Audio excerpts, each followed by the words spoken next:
ഒരു കാലത്തെ കാർഷിക സംസ്കാരത്തിന്റെ അടയാളമായി കരിവെള്ളൂർ പെരളത്ത് കുറെ നീലക്കുപ്പായക്കാർ ഇന്നുമുണ്ട്.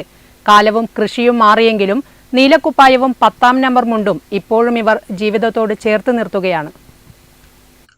ഒരു കാലത്തെ കാർഷിക സംസ്കാരത്തിന്റെ അടയാളമായി കരിവെള്ളൂർ പെരളത്ത് കുറെ നീലക്കുപ്പായക്കാർ ഇന്നുമുണ്ട്. 1955ഓടെയായിരുന്നു പെരളത്ത് നീലക്കുപ്പായക്കാർ രൂപമെടുത്തത്. 1960 മുതൽ 80 വരെ നീലക്കുപ്പായക്കാരുടെ സുവർണ കാലഘട്ടമായിരുന്നു. അക്കാലത്ത് പാടത്തും പറമ്പിലുമൊക്കെ പണിയെടുക്കുന്നവർ നീലക്കുപ്പായം അണിഞ്ഞിരുന്നു. പിന്നീട് അതൊരു ശീലമായി. ദൂരസ്ഥലങ്ങളിൽ പോകുമ്പോൾ മാത്രമേ ഇവർ നീലക്കുപ്പായം അഴിച്ചു വെക്കാറുള്ളൂ. അക്കാലത്ത് വിശേഷ ദിവസങ്ങളിൽ പോലും ബന്ധുക്കൾ ഇവർക്ക് നൽകിയിരുന്നത് നീലക്കുപ്പായവും 10-ാം നമ്പർ മുണ്ടുമായിരുന്നു. പണിബനിയൻ എന്നാണ് കർഷകർ നീലക്കുപ്പായത്തെ വിളിച്ചിരുന്നത്. 14 വയസ്സ് മുതലേ നമ്മൾ കൃഷിപ്പണിയിൽ ഏർപ്പെട്ടതാണ്. അതിനുശേഷം പിന്നെ നമ്മൾ അവിടെ ഇന്നിപ്പം 78 വയസ്സായി. തുടർച്ചയായിട്ട് ആ വയസ്സ് മുതലേ നമ്മൾ ഇതേ വേഷത്തിൽ തന്നെ നമ്മൾ ഇറങ്ങി പണി പ്രവർത്തിച്ചെടുക്കുന്നു. അപ്പോൾ നമ്മൾ ദൂരയാത്ര പോകുമ്പോൾ മാത്രമേ നമ്മൾ ഈ വെള്ള ഷർട്ടും മുണ്ടെല്ലാം ഇട്ടിട്ട് പോകൂ.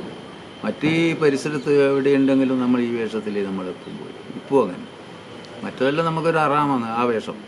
അതുകൊണ്ട് നമ്മളിപ്പം കൃഷിപ്പണിക്കോ, ഞാൻ ചെത്ത് തൊഴിലാളിയാണ്, ചെത്താൻ പോകുമ്പോൾ ഈ വേഷം തന്നെ, മറ്റുള്ള എല്ലാം നമ്മുടെ നാട് പ്രദേശത്തെല്ലാം ഇതേ വേഷത്തിൽ തന്നെ പോകും. ഇപ്പോൾ നമ്മളിപ്പോൾ പിന്നെ കൃഷി പണിയെടുക്കുന്നു, കറവുണ്ട്, ബാക്കി എല്ലാ പണിയും ഇപ്പോൾ തുടർച്ചയായിട്ട് എടുത്തുകൊണ്ടിരിക്കുന്നു. ഇതുവരെ മറ്റു കുഴപ്പമൊന്നുമില്ല. മുറുക്കാനും മറ്റും സൂക്ഷിക്കാനും വലിയ കീശയും ഉണ്ടായിരിക്കും. ചെളിപുരണ്ടാൽ പെട്ടെന്ന് മനസ്സിലാവില്ലെന്നതും നേട്ടമായി. കാലം മാറി. പെരളത്തെ നീലക്കുപ്പായക്കാരുടെ എണ്ണവും കുറഞ്ഞു. 15-ൽ താഴെ പേർ മാത്രമേ ഇന്ന് ഇവരുടെ കൂട്ടത്തിലുള്ളൂ. എല്ലാവരും 75 വയസ്സൊക്കെ കഴിഞ്ഞവരാണ്. പെരളത്തെ ഏതെങ്കിലും വഴികളിൽ കൂടി കടന്നു പോകുമ്പോൾ എവിടെയെങ്കിലുമൊക്കെ നിന്ന് ഇവർ പണിയെടുക്കുന്നുണ്ടാകും. പോയൊരു കാലത്തിന്റെ തിരുശേഷിപ്പായ ആ നീലക്കുപ്പായവും അണിഞ്ഞ്.